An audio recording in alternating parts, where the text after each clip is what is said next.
കണ്ണൂരിൽ ഓൺലൈൻ തട്ടിപ്പിൽ ഡോക്ടറുടെ 4 കോടി തട്ടിയ കേസിൽ നിർണായക അറസ്റ്റ്. വ്യാജ അക്കൗണ്ട് ഉണ്ടാക്കി തട്ടിപ്പിന് ഒത്താശ ചെയ്തവരാണ് ചെന്നൈയിൽ നിന്നും കണ്ണൂർ സൈബർ പോലീസ് അറസ്റ്റ് ചെയ്തത്. ഓൺലൈൻ ട്രേഡിംഗിൽ അമിത ലാഭം വാഗ്ദാനം ചെയ്താണ് വൻ തട്ടിപ്പ് സംഘം 4 കോടി 43 ലക്ഷം രൂപ തട്ടിയത്.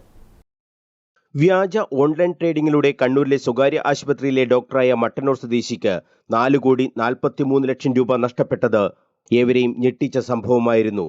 ഡോക്ടറുടെ പരാതിയിൽ നടന്ന അന്വേഷണത്തിലാണ് കണ്ണൂർ സൈബർ പോലീസ് 2 പേരെ അറസ്റ്റ് ചെയ്തത്. തുടക്കത്തിൽ വൻ ലാഭം നൽകി വിശ്വാസ്യത പിടിച്ചുപറ്റിയാണ് കോടികളുടെ തട്ടിപ്പിലേക്ക് പ്രതികൾ എത്തിയത്. പല ഘട്ടങ്ങളിലായി ഡോക്ടർ പണം അക്കൗണ്ടിൽ നിക്ഷേപിക്കുകയായിരുന്നു. ഇതിനായി അക്കൗണ്ട് എടുത്ത് ഓൺലൈൻ തട്ടിപ്പ് സംഘത്തിന് നൽകിയ പ്രതികളെയാണ് സിറ്റി പോലീസ് കമ്മീഷണർ പി നിതിൻരാജിന്റെ നിർദ്ദേശപ്രകാരം Kannur cyber cell inspector Mahesh കണ്ടമ്പത്തിന്റെ നേതൃത്വത്തിൽ ചെന്നൈയിൽ നിന്നും അറസ്റ്റ് ചെയ്തത്. ചെന്നൈ മങ്ങാട് സ്വദേശികളായ മെഹബൂബ ഷാ ഫാറൂഖ്, റിജാസ് എന്നിവരെയാണ് അറസ്റ്റ് ചെയ്തത്.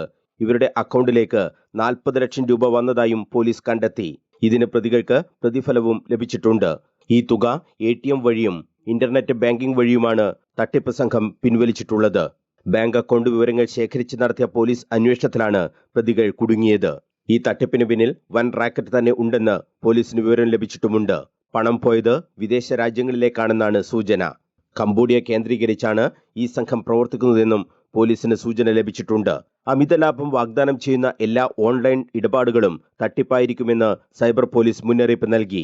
അത്തരം തട്ടിപ്പുകൾ ശ്രദ്ധയിൽപ്പെട്ടാൽ 1930 എന്ന നമ്പറിൽ വിവരമറിയിക്കണമെന്നും പോലീസ് പറഞ്ഞു.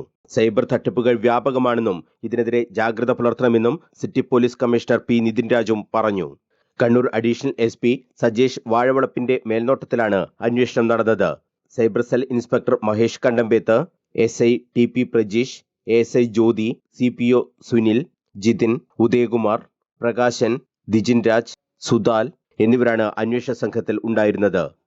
News bureau, Kannur.